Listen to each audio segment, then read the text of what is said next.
I stood there in my $50,000 wedding dress, watching my billionaire fiancé Marcus Blackwood walk out of the church with my own sister on his arm. 300 guests stared at me in complete silence. The altar where I was supposed to become Mrs. Blackwood felt like a stage for my public humiliation. But what happened next? What I did in that moment of pure rage and heartbreak? It would destroy the Blackwood empire forever. And it all started with one phone call to Marcus's father. My name is Isabella Chen, and until 30 minutes ago, I thought I was about to marry into the most powerful family in New York.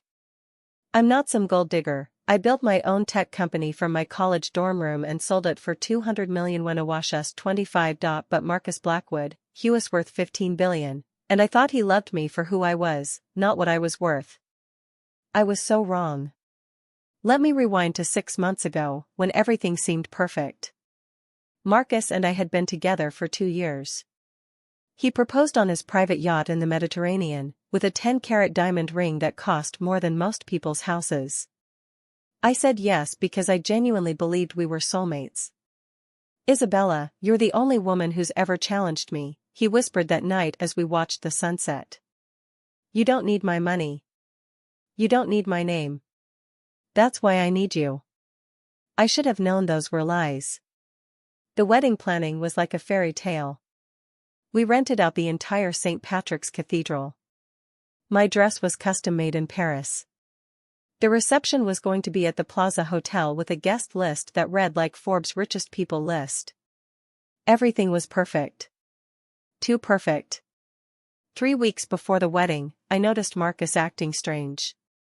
He was taking secret phone calls, leaving the room whenever I entered, and working late every single night. When I asked him about it, he just kissed my forehead and said, "Wedding stress, darling. Nothing for you to worry about." But I'm not stupid. I built a tech empire by paying attention to details. So I started paying attention. I noticed he was texting someone constantly. Someone saved in his phone as MC, which were my initials. Clever, I thought. He was hiding someone behind my own initials. One night, I saw him smile at his phone in a way he hadn't smiled at me in months. That's when I knew. I hired a private investigator. Yes, I know how that sounds. But when you're about to legally bind yourself to someone worth $15 billion, you need to be sure. The photos came back 3 days later. Marcus. With my sister Emma. Kissing outside her apartment. Getting into hotel rooms together. Shopping for what looked like engagement rings. My own sister. The one I paid to put through law school. The one I bought a penthouse apartment for when she graduated. The one who was supposed to be my maid of honor. I confronted Emma first. How long? I asked, walking into her apartment with the photos. She didn't even try to deny it. She just looked at me with this cold smile I'd never seen before. 8 months, she said casually, like she was telling me the weather. And Isabella? He never loved you. He told me you were just practice. A warm-up before he found someone who could actually handle being a Blackwood wife. Someone like you? I whispered, my heart breaking into a million pieces. Someone exactly like me, she replied. Someone who knows her place. Someone who won't try to change him or challenge him. Someone grateful for the opportunity. I didn't confront Marcus. I wanted to see how far he would take this betrayal. Would he actually leave me at the altar? Would he really humiliate me in front of everyone I knew? The answer was yes. I walked down that aisle in my perfect dress, with my perfect flowers, toward my perfect lying fiancé.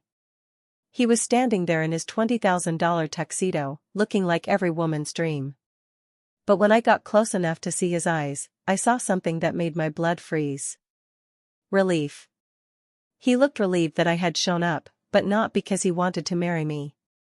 Because he wanted the chance to destroy me publicly.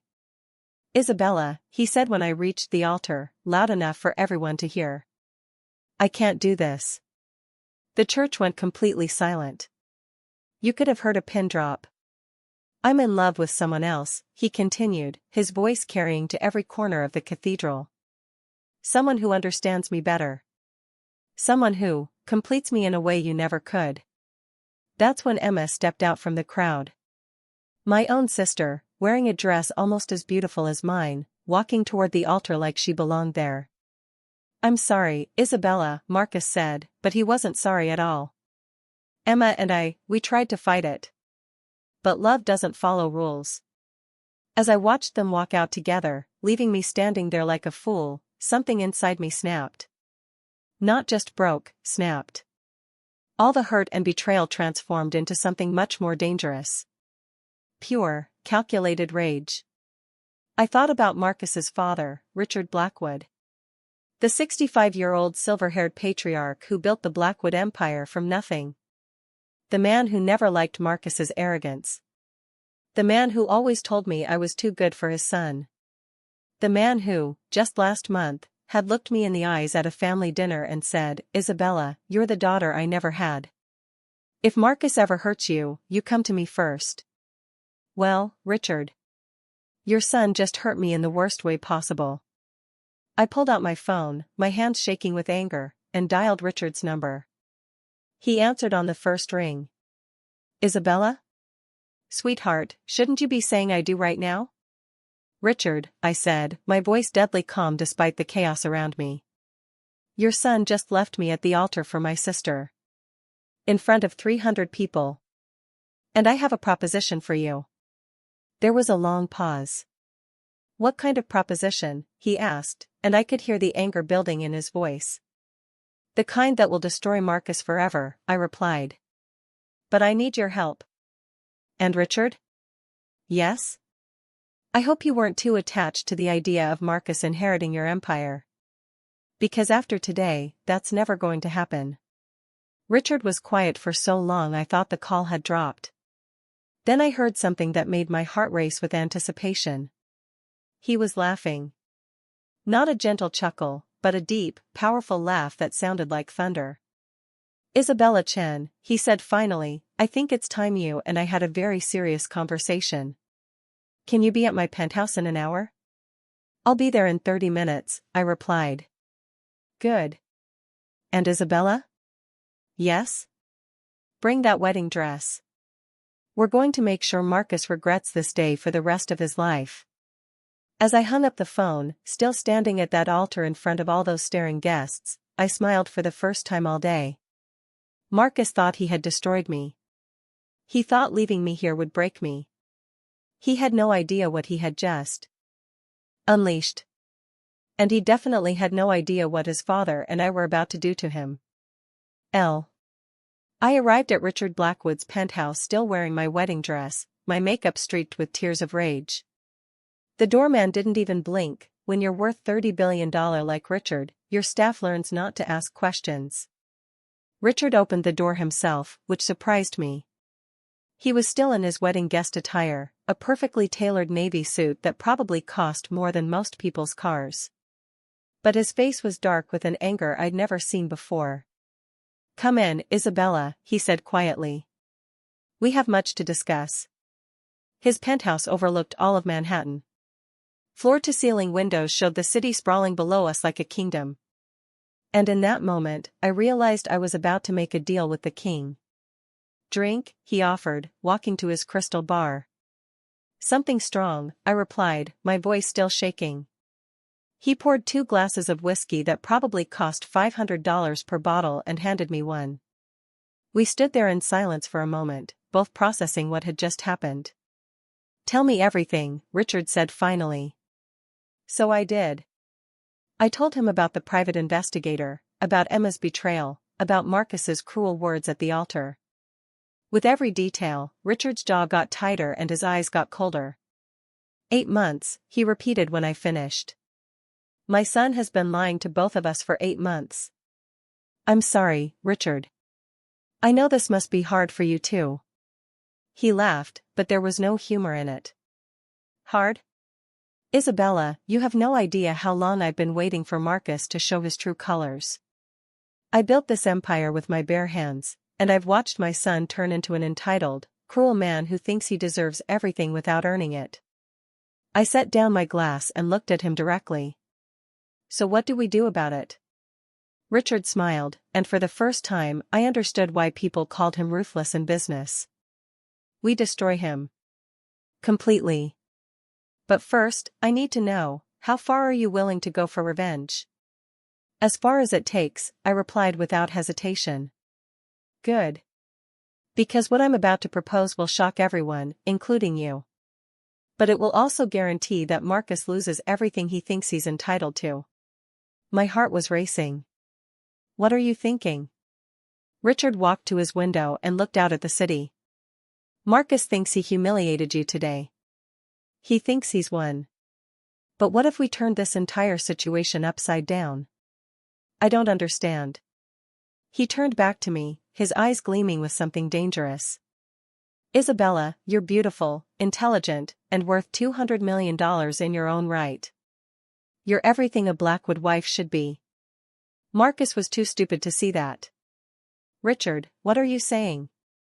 I'm saying that maybe Marcus wasn't the right Blackwood for you. He paused, letting his words sink in. But maybe I am. The glass slipped from my hand and shattered on his marble floor. You can't be serious. I'm completely serious. Think about it, Isabella.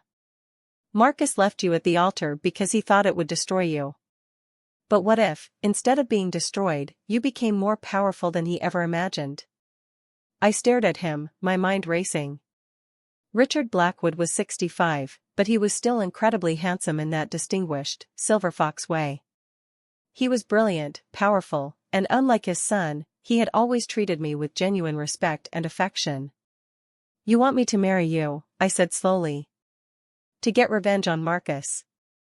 I want you to marry me because you deserve better than my son ever gave you. The revenge is just a bonus. He stepped closer. Isabella, I've watched you for 2 years.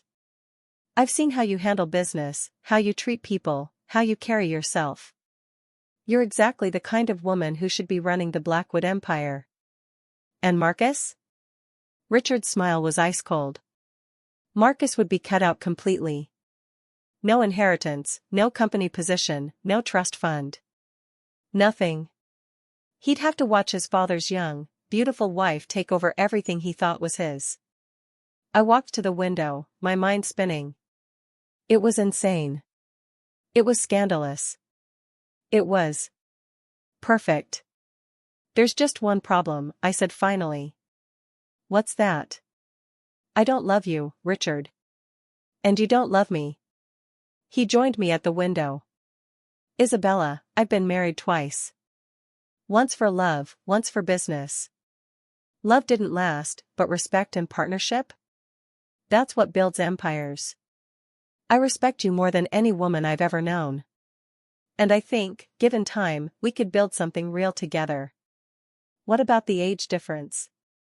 What about what people will say? People will say that Richard Blackwood stole his son's bride and made her the most powerful woman in New York. They'll say that Marcus Blackwood lost everything because he was too arrogant to appreciate what he had. He turned to face me. Which story would you rather be part of? I thought about Marcus and Emma, probably celebrating their victory right now. I thought about the humiliation, the betrayal, the way they had planned to destroy me. If I say yes, I said slowly, this has to be real. Not just for show, not just for revenge. If I'm going to be your wife, I'm going to be your true partner. I wouldn't want it any other way. And I want guarantees. Legal guarantees that I'll have real power in the company, real say in decisions. Done. And Richard? I looked him straight in the eyes. If you ever betray me the way your son did, I'll destroy you too. He smiled, and for the first time all day, it was a genuine, warm smile.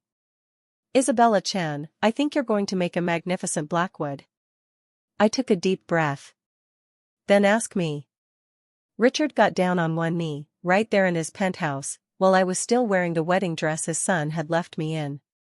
He took off his own wedding ring, a simple platinum band, and held it up to me. Isabella Chen, will you marry me and help me build an empire that will last forever? Yes, I whispered. But Richard? Yes? I want to call Marcus and tell him myself. Marcus answered on the third ring, and I could hear Emma laughing in the background. They were probably at some expensive restaurant, celebrating their victory. Dad? Marcus's voice was cautious. Look, about today, I can explain. This isn't your father, Marcus, I said, my voice deadly calm. The background noise stopped immediately. Isabella? Why are you calling from Dad's phone? Because I'm at your father's penthouse. We've been having a very interesting conversation about you. Isabella, listen, I know you're hurt, but... Hurt? I laughed, and even I was surprised by how cold it sounded. Marcus, I'm not hurt. I'm grateful. Grateful? Grateful that you showed me exactly who you are before I made the biggest mistake of my life. But I do have some news for you. I could hear him breathing heavily. What news? Your father just proposed to me. And I said yes. The silence on the other end of the phone was so complete I thought the call had dropped. Finally, Marcus spoke, his voice barely a whisper. You're lying. Am I?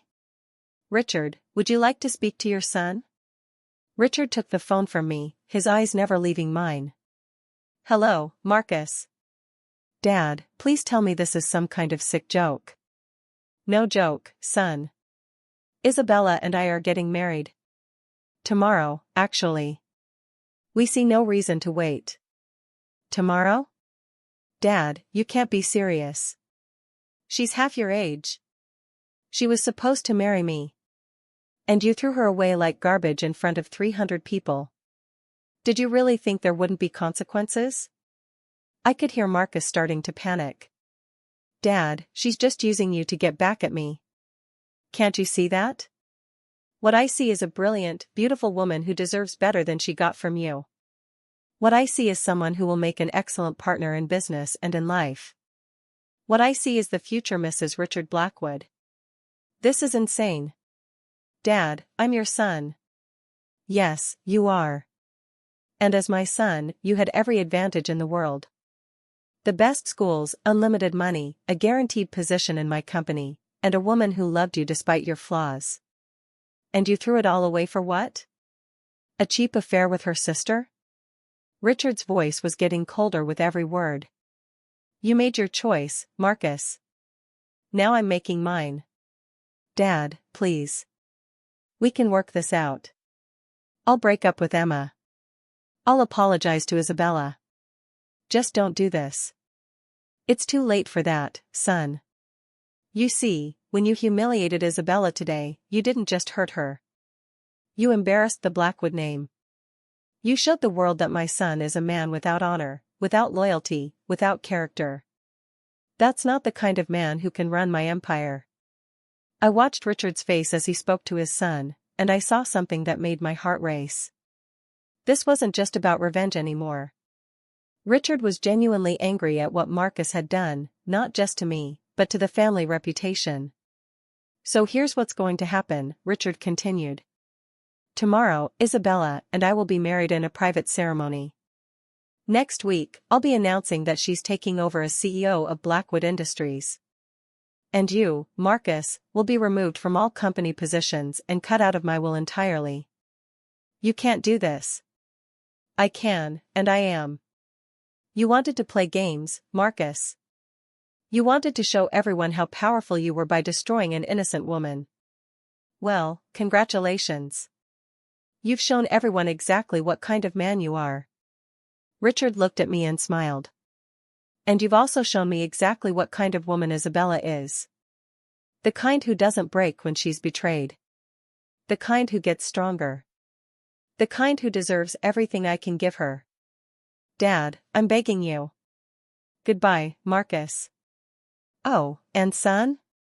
Don't bother coming to the wedding. You're not invited. Richard hung up and immediately turned off his phone. He'll keep calling, he explained. But we have more important things to do than listen to him panic.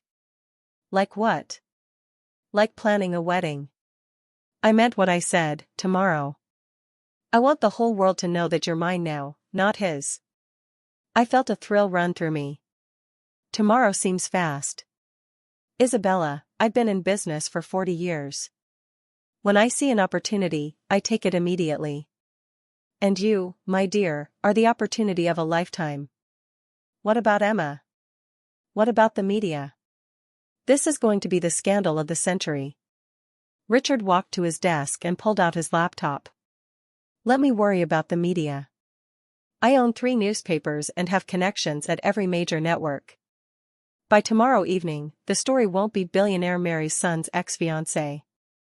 It'll be business genius Isabella Chen becomes new Blackwood Empire queen. And Emma? What about her?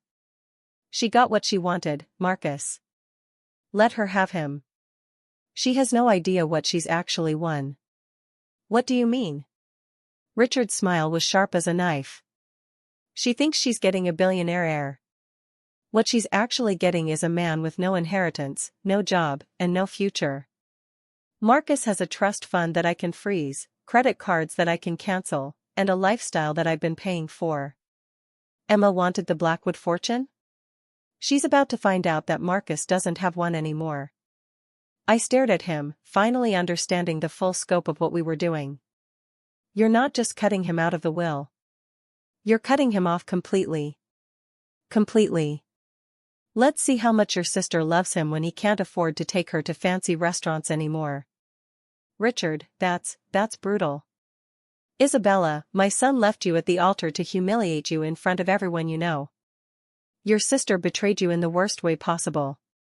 They wanted to play a brutal game. He stepped closer to me, his eyes intense. So let's play it better than they ever could. What's our first move? Our first move is making sure that by this time tomorrow, you're not Isabella Chen anymore. You're Isabella Blackwood, the most powerful woman in New York. And our second move? Richard's smile was absolutely wicked. Our second move is making sure Marcus and Emma get a front row seat to watch everything they thought they'd won slip through their fingers forever.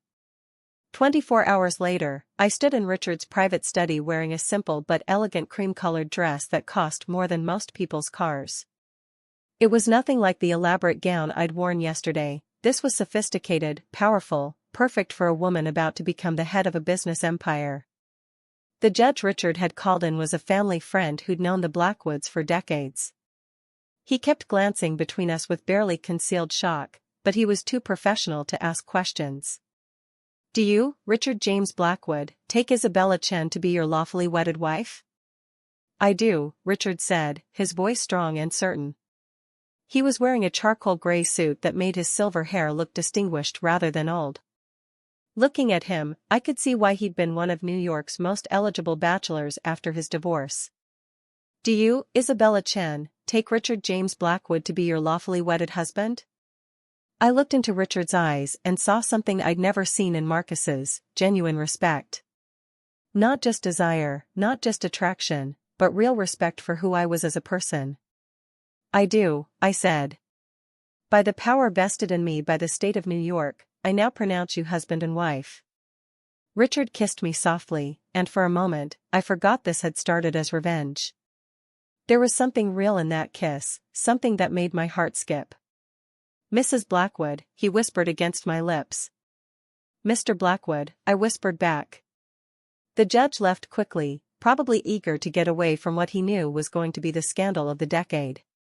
Richard and I stood alone in his study, officially married, officially. Partners in everything. Any regrets? Richard asked. Ask me in a year, I replied, but I was smiling. Fair enough. Ready for phase 2? What's phase 2? Richard walked to his desk and picked up his phone. Calling the press. Within an hour, Richard's penthouse was swarming with reporters. He'd called in favors from every media contact he had, and the story was already breaking on every major news network.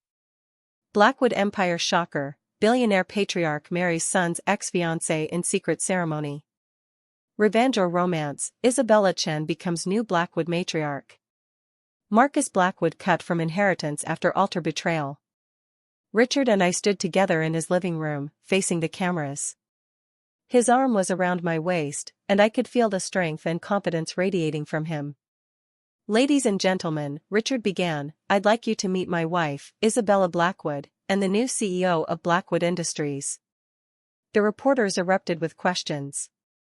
"Mr. Blackwood, is it true that your son left Mrs. Blackwood at the altar yesterday? Mrs. Blackwood, are you marrying for revenge? What does this mean for Marcus Blackwood's future with the company?" Richard held up his hand for silence. "I'll make this simple. Yesterday, my son showed his true character by publicly humiliating a woman who deserved nothing but respect and love. Today, I'm correcting his mistake by ensuring that woman gets everything she deserves." "And what about Marcus?" a reporter called out. "Marcus is no longer associated with Blackwood Industries in any capacity. His actions yesterday proved he lacks the character and judgment necessary to be part of this family's legacy." I stepped forward. "I want to make something clear," I said, my voice carrying across the room. "This isn't about revenge. This is about recognizing that sometimes the best partnerships come from the most unexpected places. Richard and I share the same values, the same vision for the future, and the same commitment to building something lasting. But Mrs. Blackwood, you were engaged to his son just 2 days ago." "I was engaged to a man who turned out to be someone completely different than who I thought he was. Sometimes life gives you a chance to correct a mistake before it's too late. I'm grateful for that chance." Richard squeezed my waist gently. "Any other questions? What's your message to Marcus and Emma Chen?" Richard and I looked at each other, and I saw him nod slightly. This was my moment. "My message is simple," I said, looking directly into the camera. "Thank you. Thank you for showing me that I was settling for far less than I deserved. Thank you for freeing me to find something real. And thank you for making it possible for me to become the woman I was always meant to be." After the reporters left, Richard and I sat on his couch, watching the news coverage of our wedding. Every channel was covering it, and the reactions were exactly what we'd hoped for. "Look at this," Richard said, scrolling through social media on his tablet. "The hashtag Isabella upgrade is trending worldwide." I laughed despite myself. "That's terrible. That's perfect. Look at these comments, she traded up from the son to the king. Marcus Blackwood just made the biggest mistake in history. Isabella Chen is a genius, she turned public humiliation into ultimate victory." My phone had been buzzing constantly, but I'd been ignoring it. Finally, I looked at it. 57 missed calls from Marcus, 32 from Emma, and hundreds of text messages. "They're panicking," I told Richard. "Good. Let them panic. Tomorrow, we start phase 3. Which is making sure everyone in New York understands that you're not just my wife, you're my equal partner in everything. Starting with the board meeting where we announce your new position." "Richard, are you sure about making me CEO? I mean, I know I'm qualified, but..." "Isabella, you built a $200 million company from nothing. You understand technology, innovation, and modern business in ways that I'm still learning. Blackwood Industries needs someone like you to take it into the future. And it doesn't hurt that it will drive Marcus absolutely insane." Richard grinned. "That's just a bonus." My phone rang again. This time, it was a number I didn't recognize. "Hello? Isabella, it's Emma. Please don't hang up." I looked at Richard, who nodded. He wanted me to take this call. "What do you want, Emma?" "I want to explain. I want to apologize. Isabella, I never meant for it to go this far." "You never meant for what to go this far?" "The 8-month affair? The public humiliation? Or the part where you stole my fiancé?" "All of it. Isabella, I was jealous, okay? You've always had everything, the successful business, the perfect life, the perfect man. I just wanted something that was yours for once. Well, congratulations. You got him. But Isabella, what you're doing now, marrying Richard, it's crazy. He's using you to get back at Marcus. I looked at my new husband, who was watching me with those intelligent, respectful eyes. Emma, let me explain something to you. Richard isn't using me. We're using each other. We're partners. We're building something together. That's what real relationships look like. But Isabella. But nothing. Emma, you wanted Marcus? You can have him.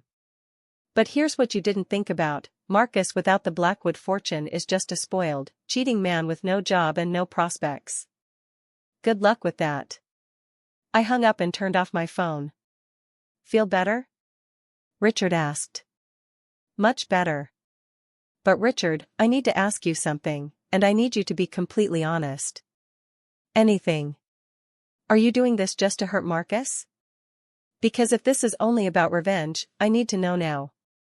Richard was quiet for a long moment. Then he took my hands in his. Isabella, I won't lie to you.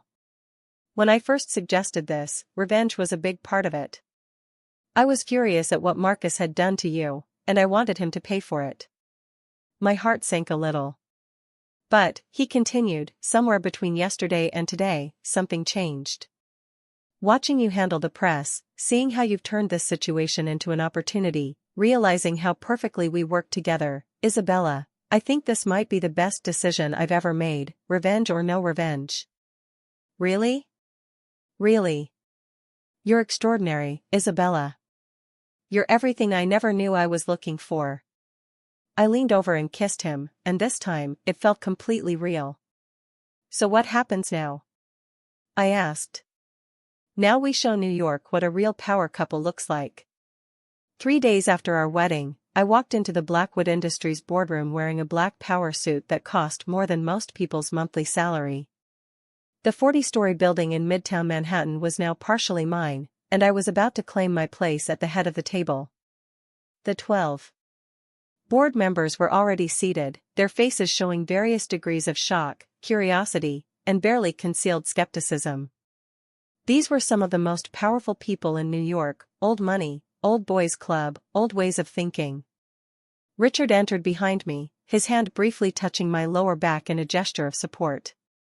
Ladies and gentlemen, Richard announced, I'd like you to meet my wife and your new CEO, Isabella Blackwood. The silence in the room was deafening. Finally, Harold Pemberton, the oldest board member, cleared his throat. Richard, with all due respect, this is highly irregular. Mrs. Blackwood has no experience running a company of this magnitude. Actually, Mr. Pemberton, I said, my voice calm and professional, I built Chen Technologies from a college dorm room idea into a $200 million company in just 4 years. I understand that's not quite the same scale as Blackwood Industries, but I think it demonstrates my ability to grow a business. That was technology, dear, said Margaret Winters, the only other woman on the board.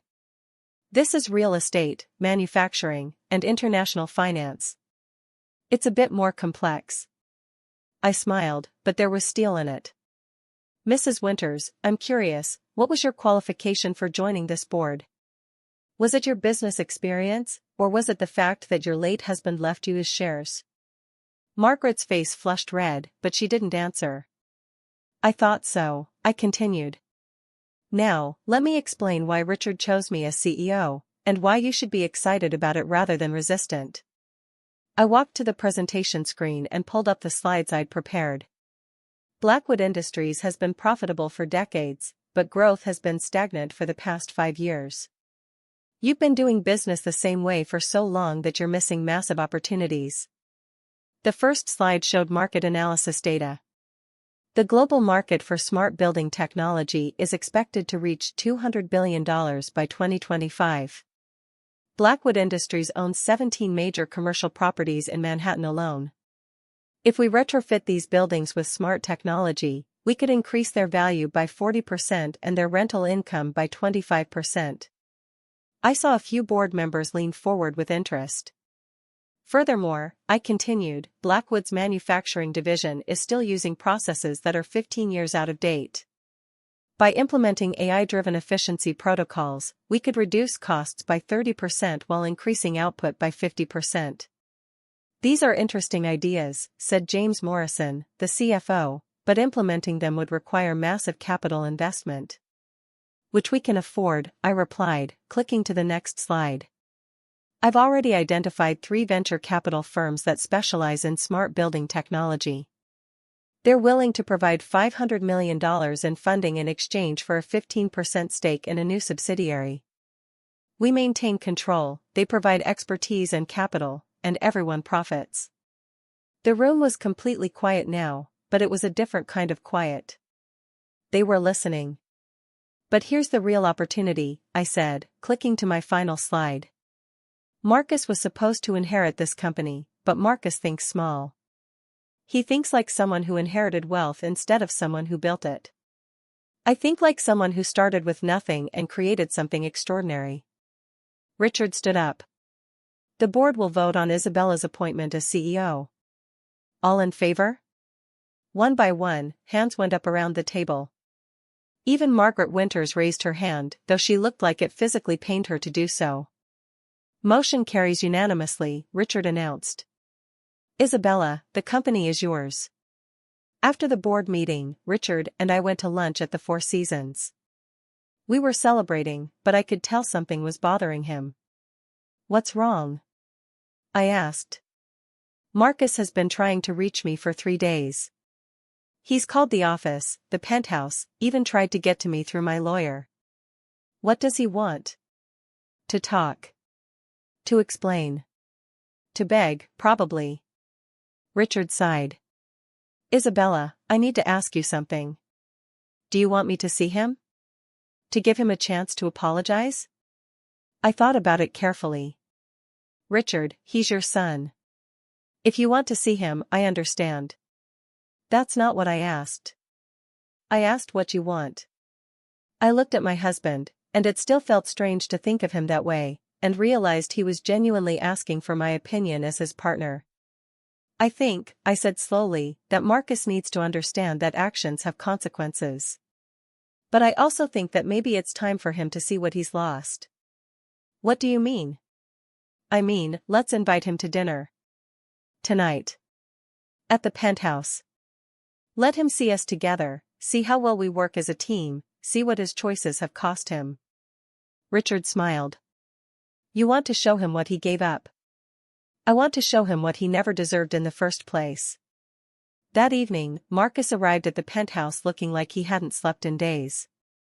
His usually perfect hair was disheveled, his expensive clothes were wrinkled, and there were dark circles under his eyes. Dad, he said, barely glancing at me. Thank you for agreeing to see me. Marcus, Richard replied coolly. You remember my wife, Isabella. Marcus flinched at the word wife. Isabella. You look, well. I look happy, I corrected. Because I am. We sat down to dinner in Richard's formal dining room. The tension was so thick you could cut it with a knife. Dad, I need you to know how sorry I am, Marcus began. What I did was wrong. I was confused, I was scared of commitment, I made terrible choices. You humiliated Isabella in front of 300 people, Richard said quietly. You planned it, Marcus. This wasn't a moment of panic, you and Emma planned to destroy her publicly. I know, and I hate myself for it. But Dad, what you're doing now, marrying her, cutting me out of everything, it's destroying our family. I set down my fork. Marcus, you destroyed your family the moment you decided to betray me with my sister. Richard and I are building a new family now. Isabella, please. I know you hate me, and you have every right to. But this, marrying my father, it's not real. You're both just trying to hurt me. Richard and I looked at each other, and something passed between us. Something real and warm and genuine. Marcus, Richard said, what's real is that your wife is brilliant, ambitious, and treats me like an equal partner instead of an ATM machine. What's real is that in 3 days, she's already identified ways to increase company profits by millions of dollars. What's real is that I respect her more than I've ever respected any woman in my life. And what's real, I added, is that your father saw my worth when you were too blind and arrogant to see it yourself. Marcus's face was getting red. This is insane. Isabella, he's 40 years older than you. And he's 40 times the man you ever were, I replied calmly. You're going to regret this, Marcus said, his voice rising. Both of you. This whole revenge fantasy is going to blow up in your faces. Richard stood up slowly. Marcus, you're no longer welcome in this house. You're no longer part of this family. And if you ever speak to my wife with that tone again, I'll make sure you never work anywhere in this city. Dad, please. Get out. Marcus looked between us one more time, his face a mixture of rage and desperation. This isn't over, he said. Yes, it is, I replied. It's been over since the moment you walked out of that church with my sister. After Marcus left, Richard and I sat on the couch, both emotionally drained. Do you think we were too hard on him? Richard asked. Do you think he was too hard on me when he left me at the altar? Point taken. Richard, can I ask you something? Anything. When you told Marcus that you respect me more than any woman you've ever known, did you mean that? Richard turned to face me fully. Isabella, I've been married twice before. My first wife was beautiful but had no ambition. My second wife was ambitious but had no heart. You're the first woman I've ever met who has both beauty and brains, ambition and heart, strength and kindness. That's a very nice thing to say. It's not nice, it's true. And Isabella, I need you to know something else. What? This started as revenge, but it's becoming something much more important than that. I felt my heart skip a beat. What's it becoming? It's becoming real. 2 weeks after Marcus's pathetic dinner visit, Emma showed up at my office unannounced. I was in the middle of reviewing architectural plans for the smart building retrofits when my assistant buzzed me. Mrs. Blackwood, your sister is here. She says it's urgent. I almost told her to send Emma away, but curiosity got the better of me. Send her in. Emma walked into my corner office looking nothing like the confident woman who had stolen my fiancé. Her designer clothes were still expensive, but she looked thin, stressed, and desperate. Nice office, she said, trying to sound casual as she looked around at the floor-to-ceiling windows overlooking Manhattan. It comes with being CEO of a multi-billion-dollar company, I replied, not looking up from my plans. What do you want, Emma? I want to talk to my sister. Your sister died the day you decided to sleep with her fiancé. I'm Mrs. Isabella Blackwood now. If you want to talk to me, you can make an appointment like everyone else. Emma sat down in the chair across from my desk without being invited.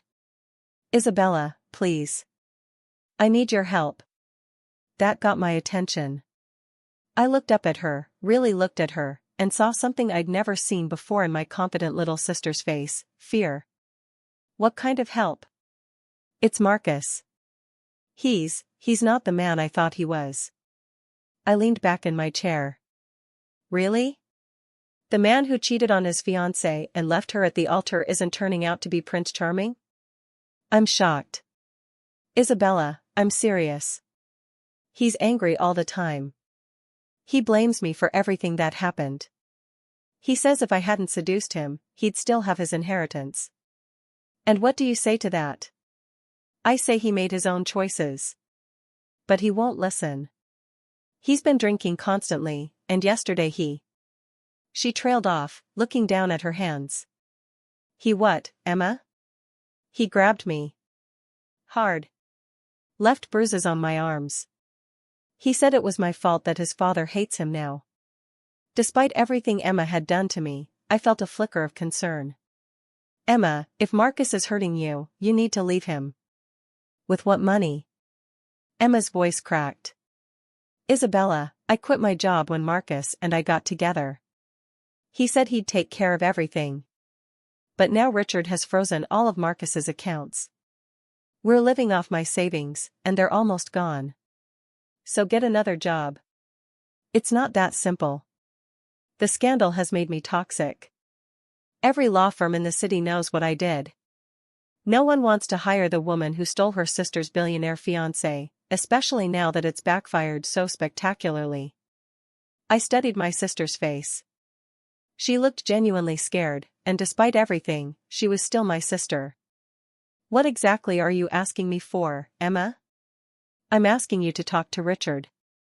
Ask him to give Marcus something, a job, a small trust fund, anything. Just enough so that Marcus can get back on his feet and I can get away from him safely. You want me to ask my husband to help the man who humiliated me and the woman who betrayed me. I want you to help your sister who's in trouble. I stood up and walked to my window, looking out at the city that was now partially mine. Emma, do you remember when we were kids and you broke Mom's favorite vase? What does that have to do with anything? You broke it because you were jealous that Mom had given it to me for my birthday. And when Mom found out, what did you do? Emma was quiet. You blamed me. You said I had left it where you could accidentally knock it over. You made it my fault that you had destroyed something precious out of jealousy. Isabella. And now you're here, asking me to clean up another mess you made out of jealousy. You want me to fix the consequences of your choices. This is different. I could be in real danger. I turned back to face her. Then leave him. Today. Right now. Come stay with me and Richard until you get back on your feet. Emma's face went white. I can't. I can't do that, Emma whispered. Why not? Because I still love him, Isabella. Even after everything, I still love Marcus. I stared at my sister in disbelief.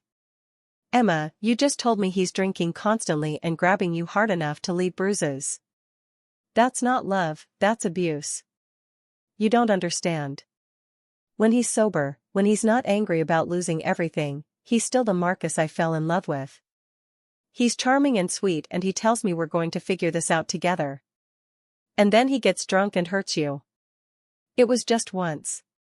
It's never just once, Emma. And it's going to get worse.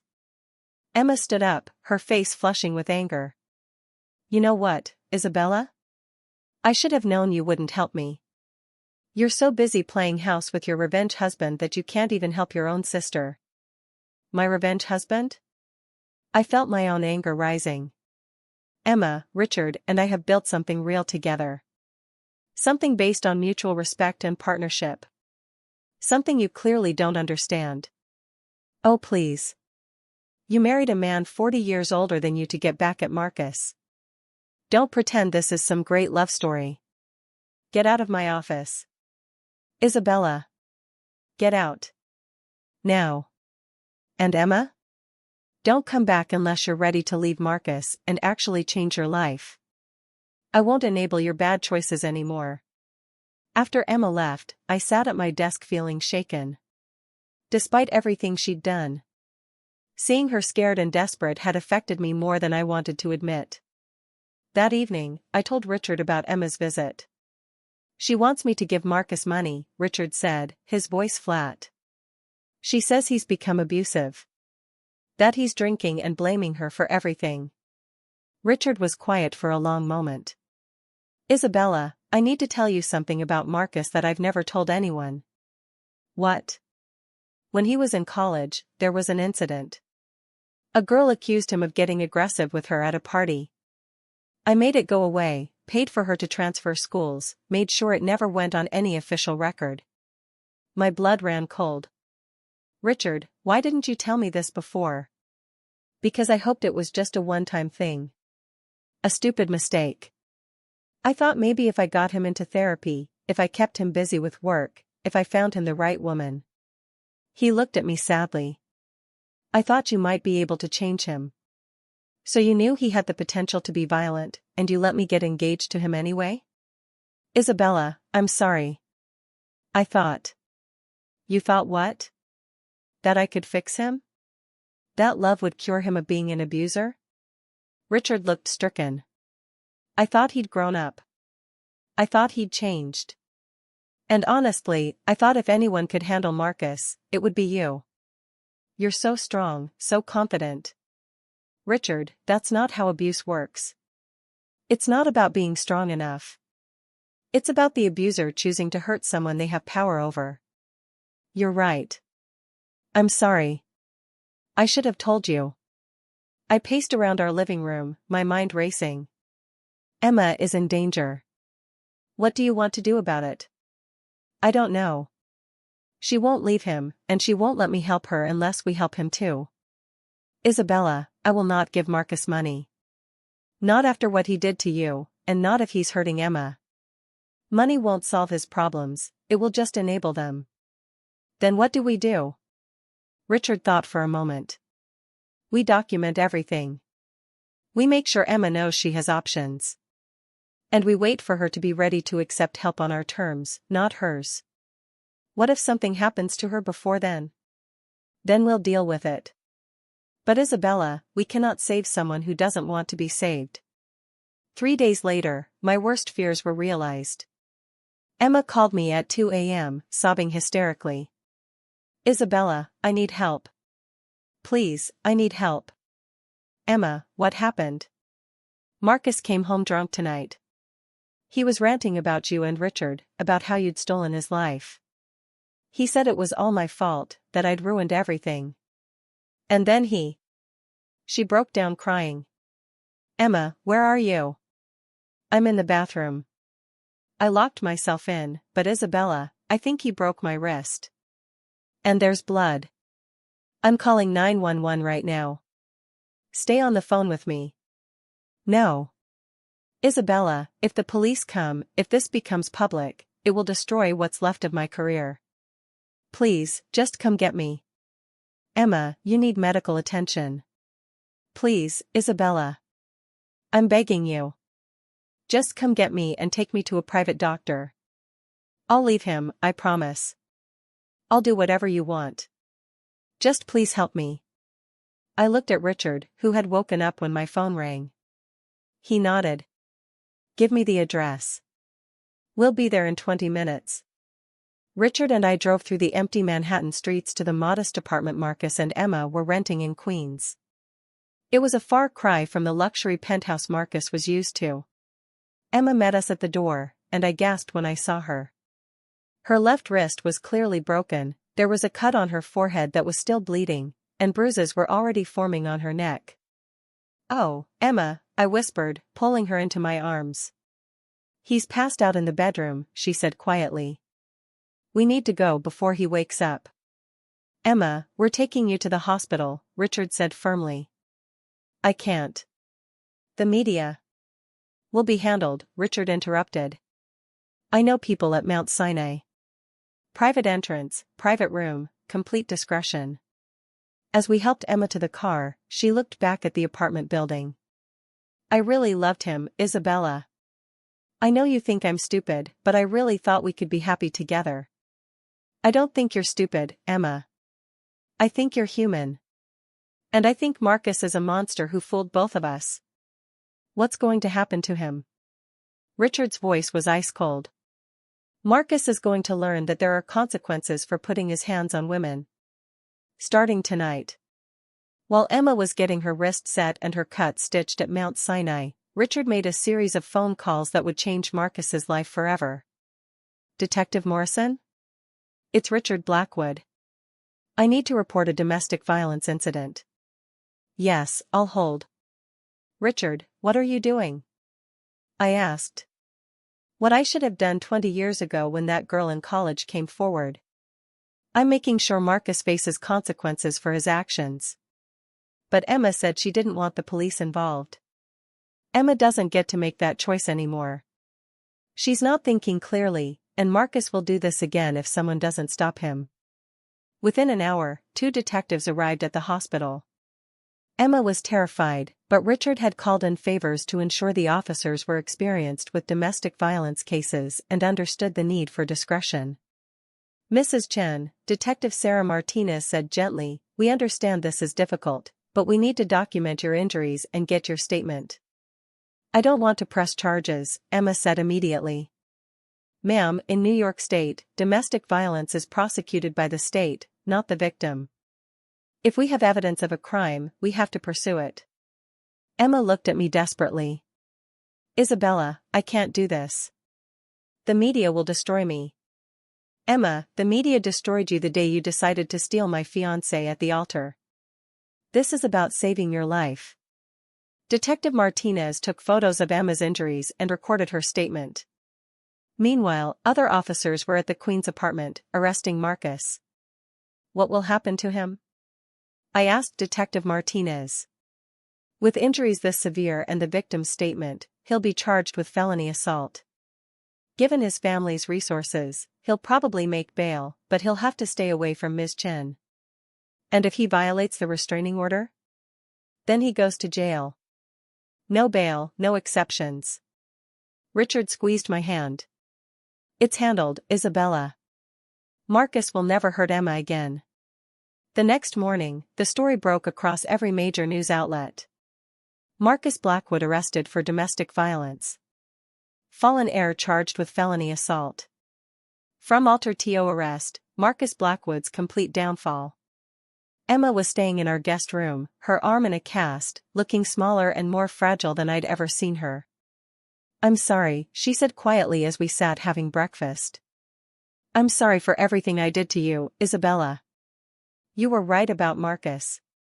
You were right about everything. Emma, I'm not interested in being right.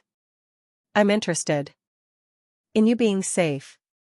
The lawyers Richard hired for me say Marcus will probably take a plea deal. Anger management classes, probation, maybe some jail time. Good.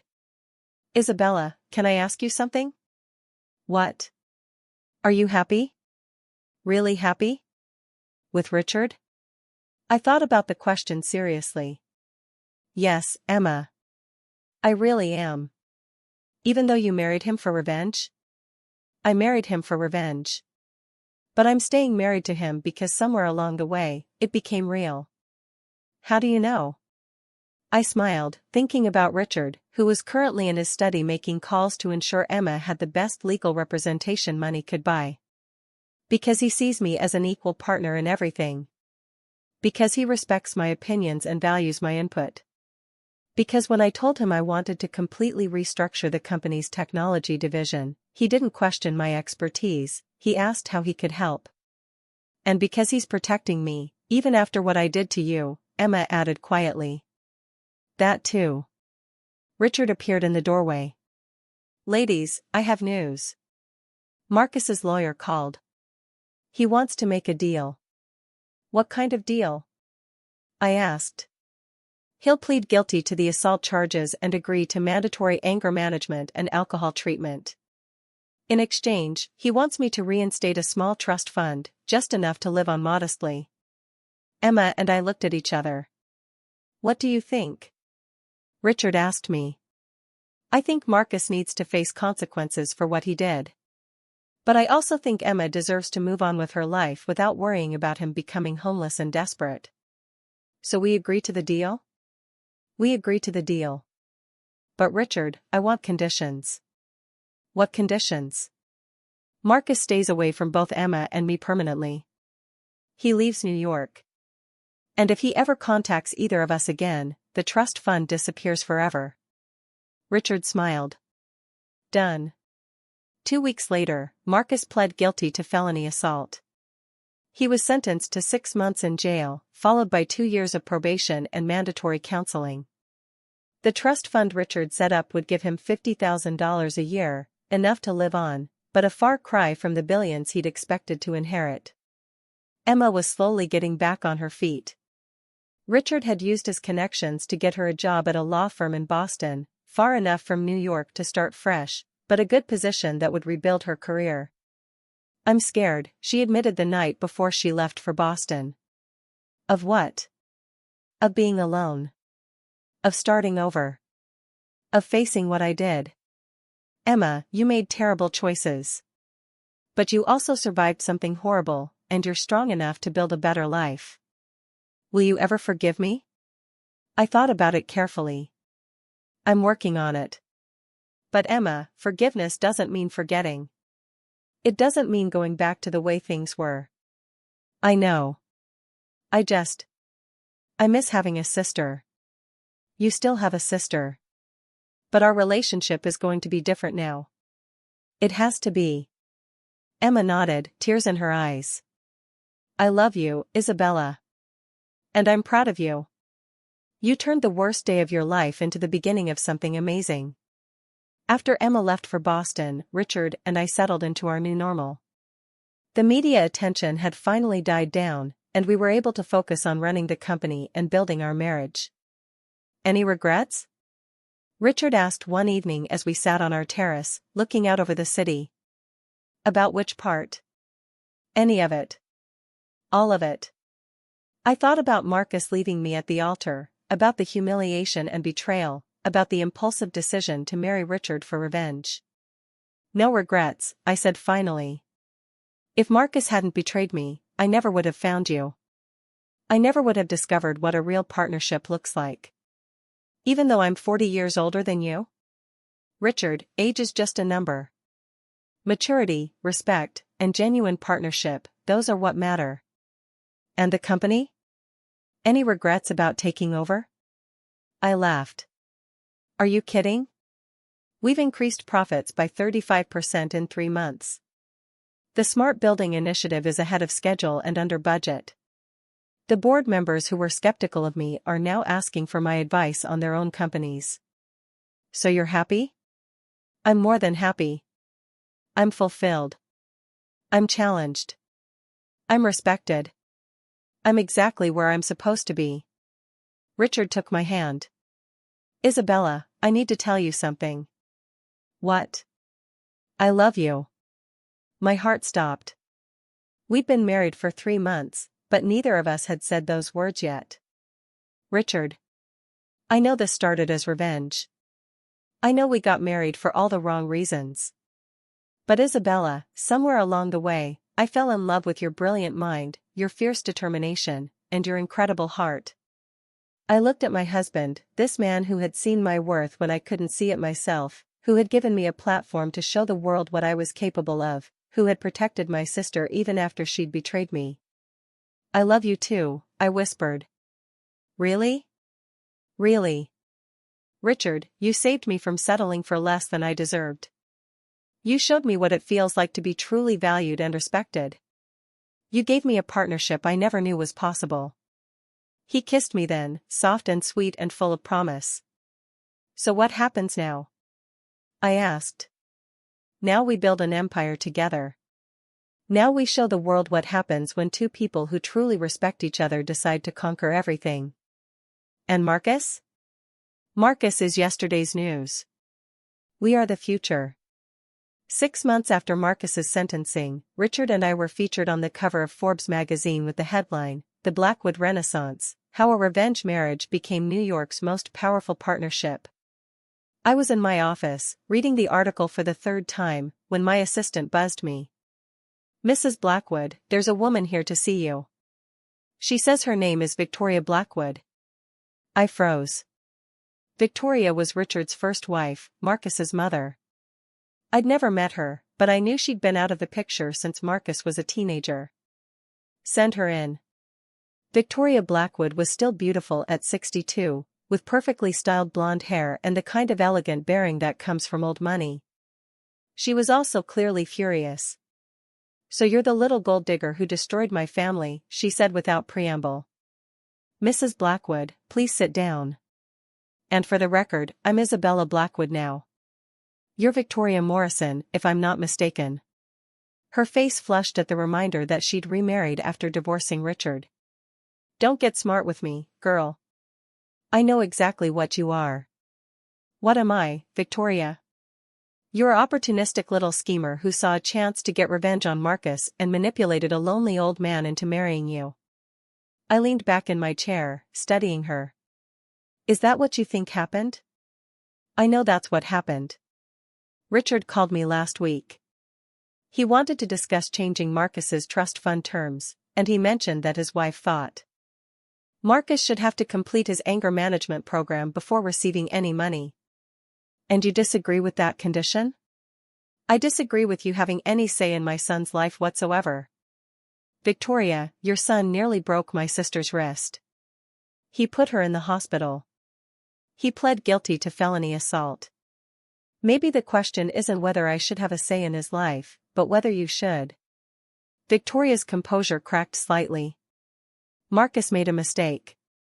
He was under enormous pressure, dealing with losing his inheritance, watching his father marry a woman young enough to be his daughter. Stop right there, I said, my voice turning ice cold. Marcus didn't make a mistake. He made a choice. He chose to cheat on me with my sister. He chose to humiliate me publicly. And he chose to put his hands on a woman in anger. Those weren't mistakes, they were character revelations. You don't understand the pressure he was under. I understand that pressure doesn't excuse abuse. I understand that being disappointed doesn't give you the right to hurt people. And I understand that you're here because you want me to convince Richard to give Marcus more money. Victoria's mask slipped completely. He's my son. He shouldn't have to live on $50,000 a year like some common person. Victoria, most abusers lose far more than just money, they lose their freedom, their relationships, and their dignity. Marcus needs to take responsibility and rebuild his life honestly, not rely on a trust fund as a crutch. Victoria stood up abruptly. I won't let you ruin my son's future. Then don't expect me to stand by and let him continue to harm anyone else, I said firmly. Before she could respond, Richard entered the room. His presence immediately commanded attention. Victoria, this conversation is over. Marcus's future will be determined by his actions and his willingness to change, not by entitlement or manipulation. She glared but knew she was outmatched. With a final glare, she left the office. I looked at Richard, feeling a mix of triumph and exhaustion. Are we really done with this? For now, he replied. But family drama has a way of cropping up when you least expect it. I smiled, feeling stronger than ever. Let them come. We have an empire to build. 1 year after our marriage, I thought we had weathered every storm. Blackwood Industries was thriving under my leadership, with profits up 60% and expansion into 3 new markets. Richard and I had found our rhythm as both business partners and husband and wife. Even Emma was doing well in Boston, slowly rebuilding her life and career.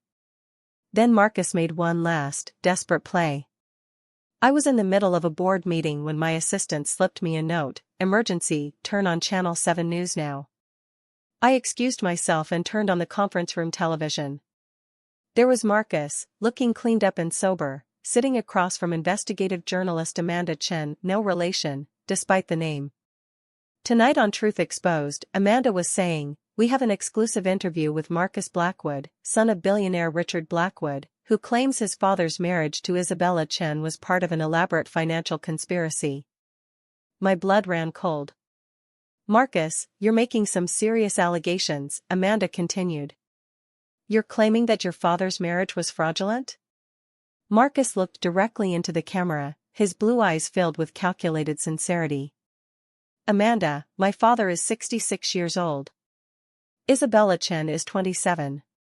She manipulated him into marriage when he was vulnerable after my mother's betrayal, and she's been systematically stealing company assets ever since.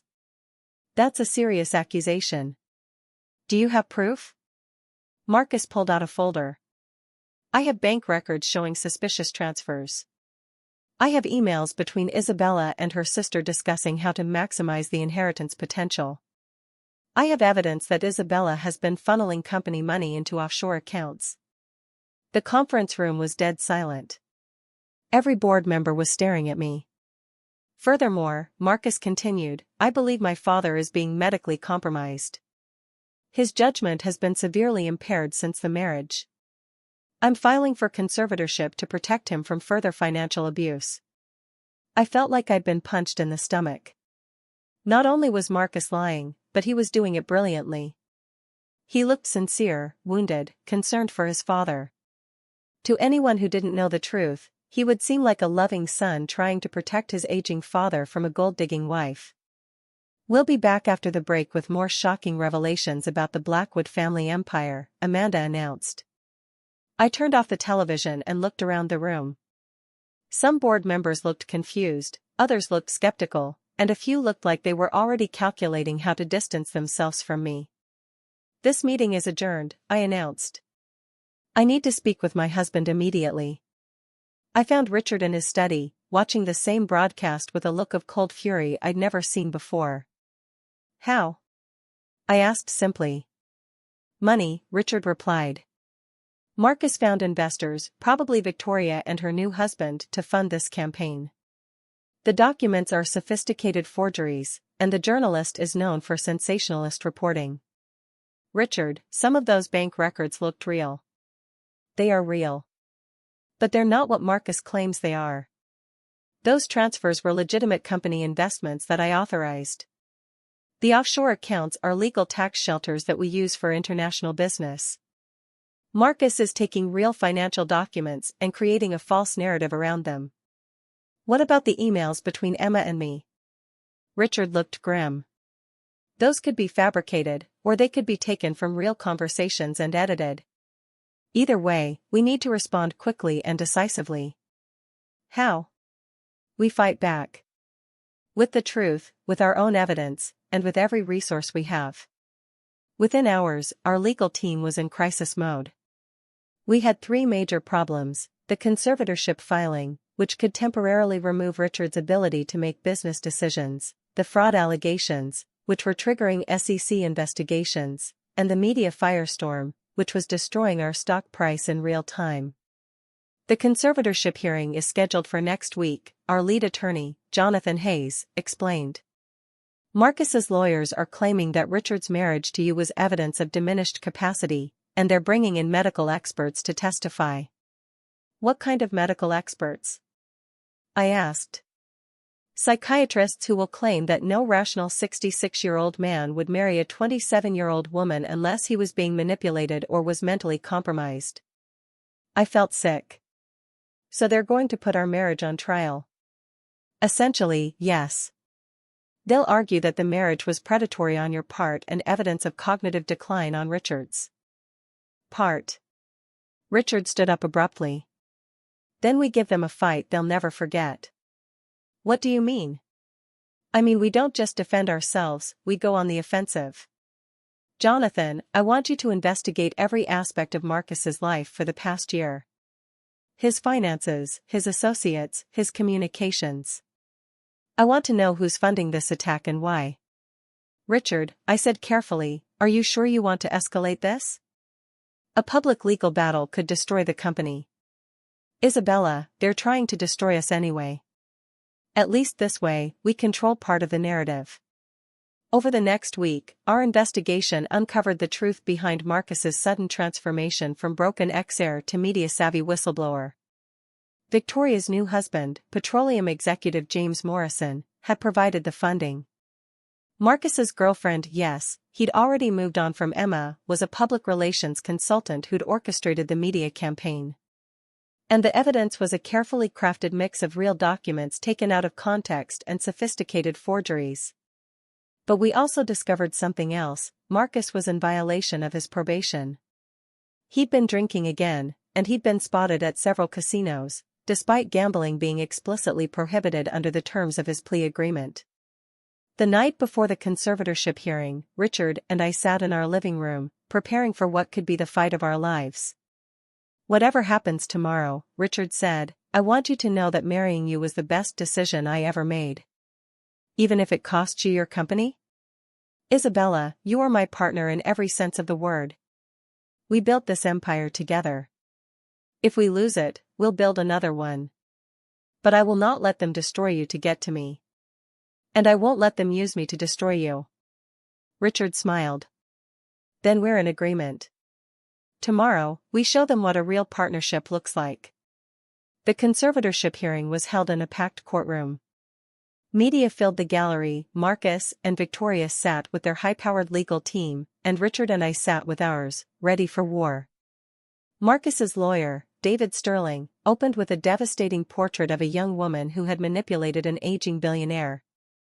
"Your Honor, the evidence will show that Isabella Chen targeted Richard Blackwood specifically because of his age and vulnerability.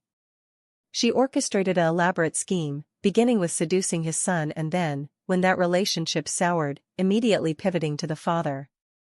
He presented the forged emails, the misleading bank records, and testimony from a psychiatrist who had never actually examined Richard but was willing to speculate about his mental state based on his marriage to me. Furthermore, Sterling continued, Mr. Blackwood's own family is concerned about his welfare. His son Marcus, despite their differences, loves his father enough to risk this public battle to protect him. When it was our turn, Jonathan Hayes stood up with a calm confidence that belied the stakes. Your Honor, what we have here is not a loving son trying to protect his father. What we have is a convicted abuser who has spent the last year orchestrating an elaborate fraud to regain access to the inheritance he lost through his own criminal behavior. Jonathan presented our evidence methodically. The real emails between Emma and me, which showed nothing more than normal family communication. The complete bank records, which proved all transfers were legitimate business investments. Expert testimony about the forged documents in Marcus's possession. But the turning point came when Jonathan called Richard to the stand. Mr. Blackwood, Jonathan said, in your own words, please tell the court about your relationship with your wife. Richard looked directly at the judge, his voice clear and strong. Your Honor, Isabella is the most brilliant business partner I've ever had. In the 18 months since she became CEO, she has increased company profits by 60%, successfully launched 3 new divisions, and earned the respect of every board member and employee. And personally? Personally, she is my equal in every way. She challenges me intellectually, supports me emotionally, and has brought more joy to my life than I thought possible at my age. Mr. Blackwood, do you believe you were manipulated into marrying Mrs. Blackwood? Richard's laugh was genuine. Your Honor, my wife is far too direct and honest to manipulate anyone. If Isabella wants something, she asks for it. If she disagrees with something, she says so. She is the most straightforward person I have ever known. And what about your son's claims that you're being financially abused? Richard's expression hardened. My son is a convicted felon who has been cut out of my will due to his own actions. He has spent the last year trying to find a way to regain access to money he was never entitled to. This conservatorship filing is simply his latest scheme. Then Jonathan dropped the bombshell. Your Honor, we have evidence that Marcus Blackwood has violated the terms of his probation multiple times in the past 6 months. We have photographs of him gambling at Atlantic City casinos, credit card receipts showing excessive alcohol purchases, and witness testimony of his erratic behavior. Jonathan presented photo after photo, Marcus at casino tables, Marcus stumbling out of bars, Marcus in heated arguments with his current girlfriend. Furthermore, Your Honor, we have evidence that this entire legal challenge has been funded by James Morrison, who has business interests that directly compete with Blackwood Industries. This is not a family dispute, this is corporate espionage disguised as a concern for Mr. Blackwood's welfare. The judge called for a recess, and Marcus's legal team huddled frantically. When court resumed, their entire demeanor had changed. Your Honor, Sterling said reluctantly, in light of the new evidence presented, my client would like to withdraw the conservatorship petition. But the judge wasn't finished. Mr. Sterling, your client has presented forged documents to this court and made false statements under oath. I am referring this matter to the district attorney for possible perjury charges. She turned to Marcus directly. Mr. Blackwood, you are in violation of your probation. Bailiff, please take him into custody. As the bailiffs handcuffed Marcus, he looked at me with pure hatred. This isn't over, Isabella. Yes, it is, I replied calmly. Outside the courthouse, Richard and I faced a crowd of reporters. Mrs. Blackwood, how does it feel to be vindicated? It feels like justice, I replied. But more than that, it feels like the truth finally won. What's next for Blackwood Industries? Richard stepped forward. What's next is that my wife and I will continue building the strongest, most innovative company in New York. We will not be distracted by the desperate schemes of bitter people who can't accept the consequences of their own actions. Any message for Marcus? I thought for a moment. My message is that truth has a way of coming to light. You can forge documents, you can create false narratives, you can even manipulate the media for a while. But eventually, the truth wins. 6 months later, Richard and I were celebrating our second wedding anniversary on our yacht in the Mediterranean, the same yacht where Marcus had proposed to me 3 years earlier. Any regrets? Richard asked, as we watched the sunset paint the sky in shades of gold and pink. About which part? All of it. The revenge, the marriage, the empire we'd built together. I thought about Marcus, now serving 2 years in federal prison for perjury and probation violations. I thought about Emma, who had testified on our behalf and was now thriving in her new life. I thought about the company, stronger than ever under our joint leadership. No regrets, I said. Richard, 3 years ago I thought I was going to marry a man who saw me as a trophy. Instead, I married a man who sees me as an equal. More than equal, Richard corrected. Isabella, you've taught me things about business, about life, about love that I never knew at 66. You've made me a better man. You saved me from settling for less than I deserved. We saved each other. As the sun disappeared into the Mediterranean, Richard pulled me close. So what's next for the Blackwood Empire? I smiled, thinking about the acquisition we were planning, the new technologies we were developing, the legacy we were building together. Everything, I said. We're going to have everything. And we did.